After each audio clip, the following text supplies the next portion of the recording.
Teman-teman sekalian, ini adalah langkah-langkah dalam berkarya.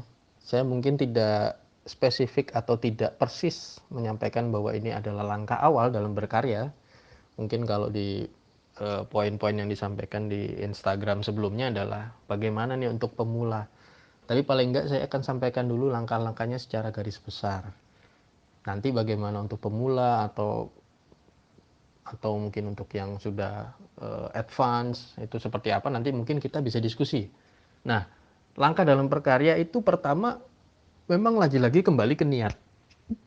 Semua akan dikembalikan ke niat. Innamal a'malu binniyah. Sesungguhnya amal itu tergantung dengan niat.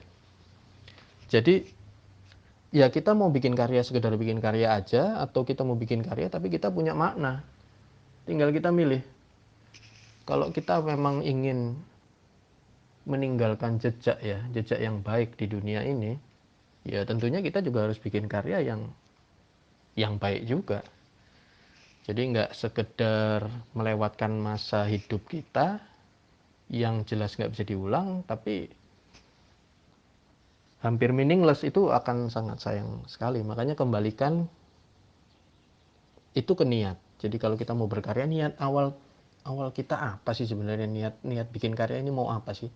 Mau menghabiskan waktu, atau mau belajar, atau mau eh, menunjukkan eh, eksistensi diri. Nah, itu ada yang seperti itu juga ada. Nah, alhamdulillah saya sejak tahun 2012 itu sudah mengenal Human Initiative yang dulu namanya masih PKPU. Nah, itu memang sudah sangat fenomenal ya. Saya cukup terinspirasi bahwa sebuah organisasi pada saat itu masih fokus di zakat. Itu betul-betul membuat saya, oh ternyata memang bisa ya. Maksudnya kita membuat karya, tapi karya itu nanti akan digunakan untuk membantu orang lain. Nah, bagi saya itu menjadi penguat niat gitu. Sampai akhirnya di tahun 2016 kemudian melakukan spin-off menjadi lembaga kemanusiaan, dan spesifik bicara tentang kemanusiaan. Di situ semakin menguatkan kembali niat saya bahwa ternyata memang hidup ini memang tidak bisa sekedar kita memuaskan keinginan pribadi, tapi memang kita ya bagaimana kita hidup untuk orang lain. Nah, disitulah salah satu yang menguatkan saya kenapa saya menikmati sekali ini berkarya di Human Initiative. Itu poin satu tentang niat. Jadi kalau teman-teman ingin berkarya, pastikan niat awalnya.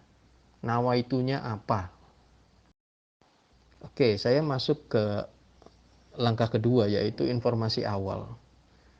Di informasi awal ini saya coba eh, detailkan satu persatu. Di situ ada data, ada riset, ada referensi, ada knowledge. Walaupun ini bukan suatu hal yang pasti ya, ini setidaknya bisa membuat teman-teman bisa menggambarkan apa sih yang dimaksud informasi awal setelah kita meniatkan diri kita untuk berkarya. Data itu sangat dibutuhkan, jadi ada baiknya kita memulai sesuatu itu dengan data. Jadi memang lebih baik kita bekerja berdasarkan fakta daripada opini. Itu jauh lebih menguatkan karya kita. Yang kedua kemudian riset. Kenapa kita harus melakukan riset? Mungkin teman-teman nggak perlu bayangkan riset yang terlalu rumit ya. Mungkin sebatas kita mengajak orang untuk diskusi atau interview, itu sudah melakukan riset, walaupun tidak masif ya bentuknya. Apalagi kalau mungkin teman-teman sudah pernah mendengar istilah design sprint, yang itu merupakan the next step dari design thinking. Nah, di situ bahkan hanya dengan menggunakan 5 orang sebagai responden, itu kita sudah mendapatkan data kurang lebih 85%. Jadi ada baiknya ketika kita mau melakukan sesuatu memang kita lakukan riset dulu. Gitu. Nah, berikutnya adalah referensi. Referensi itu tadi ya, saya akan kembali bahwa sesungguhnya semua ini sudah ada, tidak ada yang original. sehebat-hebatnya orang membuat karya tidak ada yang original. Sebagus-bagusnya Leonardo da Vinci membuat sebuah karya Mona Lisa, itu yang bikin Mona Lisa itu bukan orang gitu. Jadi ya tetap itu based on referensi. Referensinya apa? Oh, ini referensinya adalah seorang wanita yang memang wajahnya menunjukkan emosi, yang emosinya itu mengartikan beribu makna, akhirnya dia torehkan dalam sebuah lukisan. Nah, itu referensi. Misalnya kayak teman-teman kalau mau bikin karya, biasanya kalau sekarang tuh istilah kerennya googling dulu. Jadi buka Yahoo terus googling. Itu 2 kali kerja ya. Nah, cari referensi. Desain-desain seperti apa yang kira-kira kita inginkan, video seperti apa yang kita inginkan. Tentunya sudah ada orang-orang sebelumnya yang membuat karya-karya itu. Nah, itu menjadi bahan penguat karya kita ke depan. Next adalah knowledge. Kita membutuhkan informasi awal berupa knowledge. Ya, kalau kita bicara ini ya, ilmu pendidikan formal itu ya berarti kalau nggak sekolah yang spesifik dengan bagiannya, atau kuliah, atau mungkin bisa kursus, atau bahkan belajar dari orang yang sudah bisa, itu sudah termasuk knowledge. Jadi mungkin kalau kita, mungkin saya akan mengacu ke pengalaman saya ya, mungkin kalau saya bicara tentang pengalaman tentang kuliah, mungkin ya saya hanya sebatas mendapatkan ilmu dari dosen-dosen yang pernah mengajarkan saya. Tapi kalau saya tidak membuka diri untuk masuk ke komunitas-komunitas kreatif, maka tantangan itu saya nggak dapetin. Tapi ketika mencoba, kemudian masuk ke kompetisi-kompetisi kreatif, kemudian ikut bersaing dengan orang-orang, ketemu dengan agensi-agensi lain, kemudian ketemu dengan senior-senior, diskusi dengan pakar-pakar komunikasi, maka itu yang membuat kita makin kuat knowledge-nya. Jadi yang saya sampaikan di sini knowledge-nya bukan berarti formal, bisa informal. Yang penting kita mau terbuka untuk menerima knowledge itu. Teman-teman, kita masuk ke poin 3, yaitu kemampuan dasar. Seolah-olah ini teknis banget, tapi menurut saya ini penting. Jadi yang dimaksud dari kemampuan dasar itu adalah skill manual. Skill manual itu mungkin sederhananya mungkin gambar, itu skill manual ya.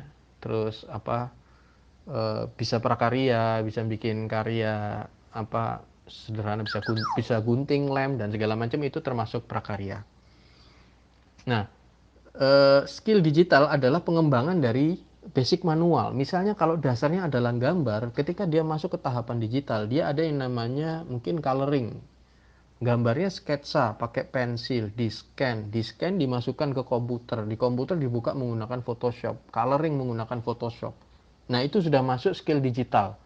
Berarti dia mewarnai gambar yang tadinya hitam putih di kertas, kemudian diwarnai secara digital menggunakan komputer. Keuntungannya apa kalau digital, teman-teman? Keuntungannya itu ada tombol undo. Kalau kita manual itu, Ctrl Z-nya nggak ada. Apalagi kalau udah pakai bolpen. Begitu bikin sketsa pakai bolpen, salah, ya sudah. Ya, selamat mengulang kembali. Oke, sekarang saya masuk ke skill komunikasi. Kenapa ini menjadi penting? Jadi skill komunikasi ada 2 yang saya masukkan di sini ya. Skill komunikasi verbal dan skill komunikasi non-verbal. Kita tahu sama-sama bahwa skill komunikasi verbal itu ya seperti kita bicara, seperti saya bicara dengan teman-teman ini verbal. Jadi dengan perkataan, dengan ucapan, dengan suara jelas, clear. Kalau kita bicara komunikasi nonverbal itu ya misalnya kayak bahasa isyarat, gestur. Nah, itu tadi ya. Jadi bicara kemampuan dasar adalah skill manual, skill digital, skill komunikasi verbal dan nonverbal. Ini yang terakhir saya lupa hapus ya ini. Ini ada skill pitik. Itu nggak perlu dihiraukan, itu nggak termasuk ya. Skill pitik itu ceker ayam ya. Biasanya kalau di Jogja itu buat cemilan kalau di angkringan gitu. Dan saya suka itu, enak sekali.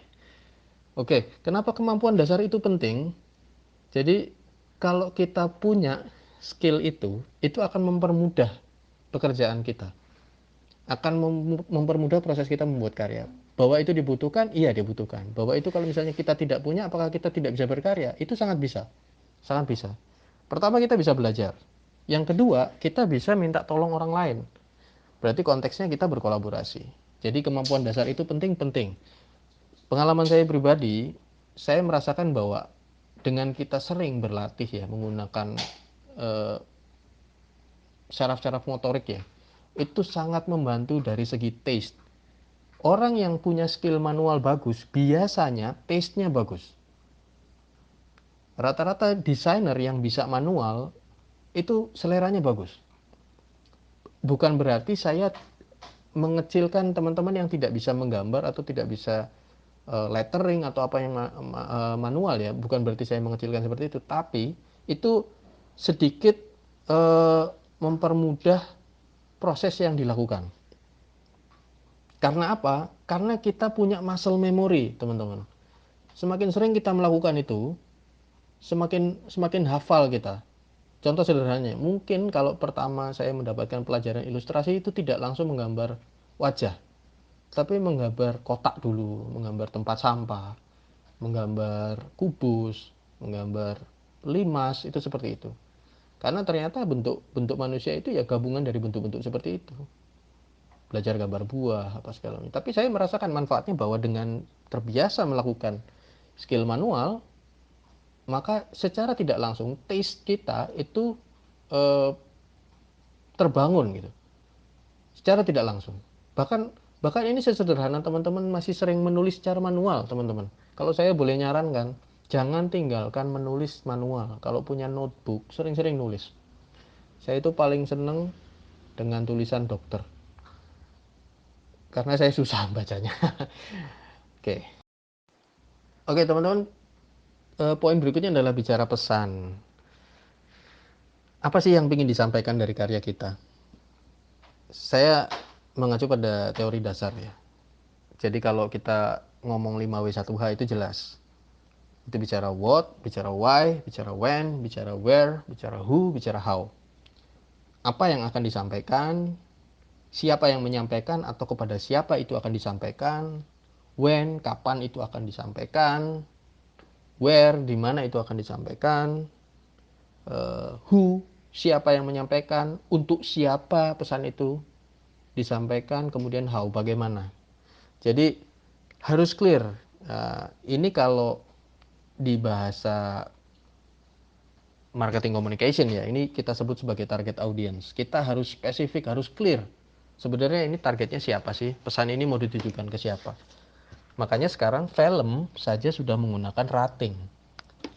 Jadi fungsi rating itu adalah membedakan antara film yang umum atau film yang untuk anak-anak. Nah, misalnya film superhero.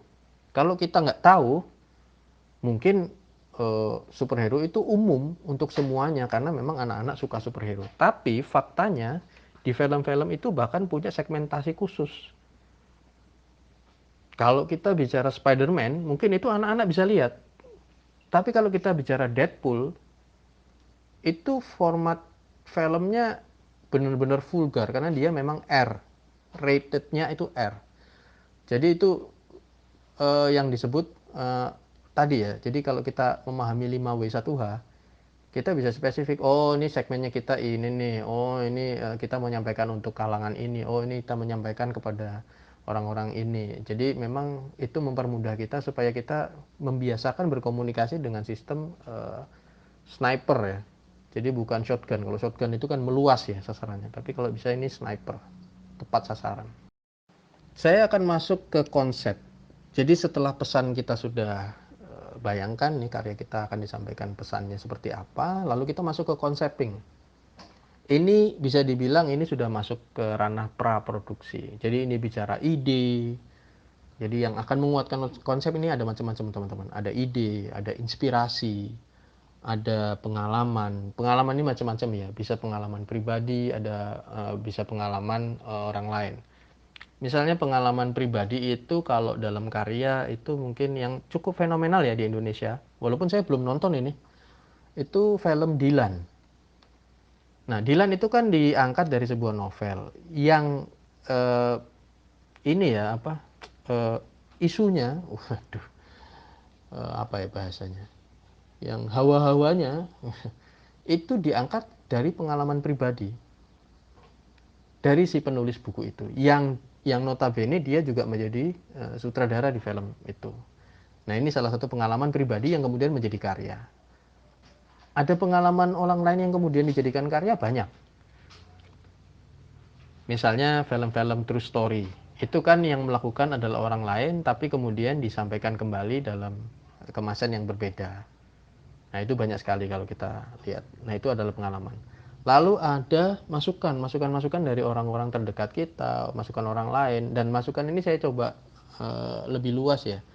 Bahkan komplain, teman-teman sekalian, itu adalah masukan. Jadi kalau teman-teman adalah seorang kreator semua di dalam grup ini, dan teman-teman nggak cuma dapat masukan positif nih, ternyata ada yang komplain atau kasih kritik. Nah, terimalah itu dengan senang hati, karena itu input yang baik.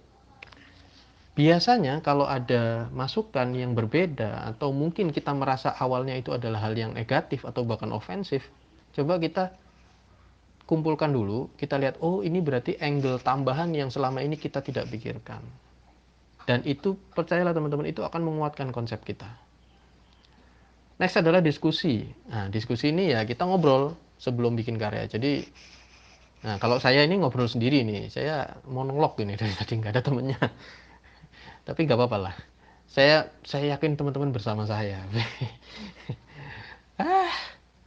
Nah, diskusi ini kalau bahasa kerennya gini teman-teman. Kalau saya nyebutnya sama teman-teman itu brainstorming. Wah, keren ya. Brainstorming itu berarti otak badai. Iya itu. Kalau bahasa Jawanya brainstorming itu mumet mungkin. Ya, kayak gitu. Nah, yang terakhir ini saya mau menekankan ini teman-teman. Ini yang mungkin kadang-kadang suka lupa ya. Adalah kepekaan terhadap apa saja yang ada di sekitar kita. Kenapa ini menguatkan konsep? Kadang-kadang kita tuh mikirnya muluk-muluk teman-teman. Padahal ide bagus itu ada di sebelah kita. Ide bagus itu ada di depan kita. Ide bagus itu ada di samping kita.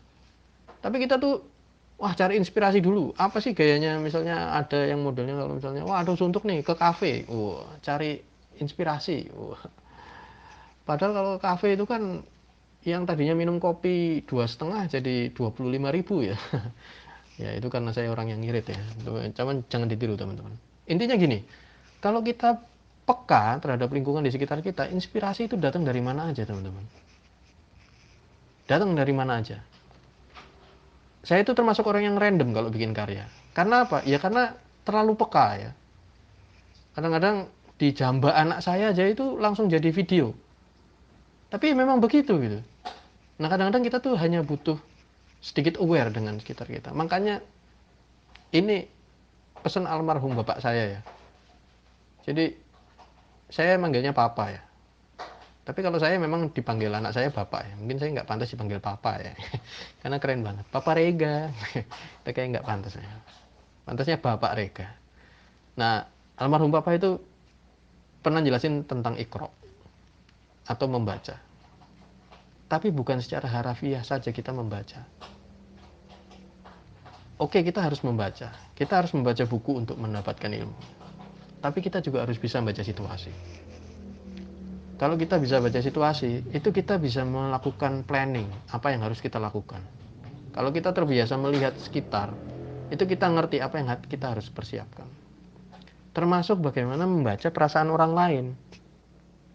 Nah, ini penting ya. Apalagi buat teman-teman yang belum merasakan berkeluarga ya. Ini penting. Jadi bagaimana kita bersikap itu kadang-kadang memang harus mengacu pada bagaimana cara kita membaca perasaan orang lain. Kurang lebih gitu. Lalu membaca gejala-gejala alam dan kehidupan. Kenapa saya tuliskan ini? Teman-teman, kita ini kan sekarang dalam kondisi pandemi ya. Dalam kondisi semua orang mengeluh, dalam kondisi di lockdown, kita harus work from home. Walaupun sebenarnya tim rebahan senang sekali ini ya. Cuman ada beberapa orang memang mengalami kesulitan dalam kondisi seperti ini. Dan menurut saya ini adalah bagian dari gejala-gejala alam.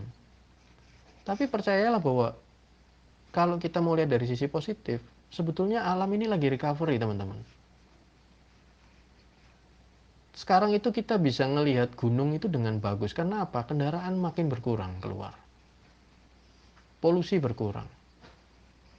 Kita bisa menghirup udara lebih bersih. Dan saya itu dapat input bagus dari adik saya. Selama ini orang gembor-gembor soal virus corona. Itu membawa penyakit. Itu membuat orang-orang itu pada mati. Tapi jangan-jangan kita virusnya. Jadi kita ini yang merusak alam. Dan kalau dipikir-pikir benar juga gitu. Lalu terakhir adalah yang paling penting mungkin ya, membaca Quran dan hadis. Jelas ini adalah dua panduan yang harus kita pegang. Ini adalah manual book yang akhirnya ya menuntun kita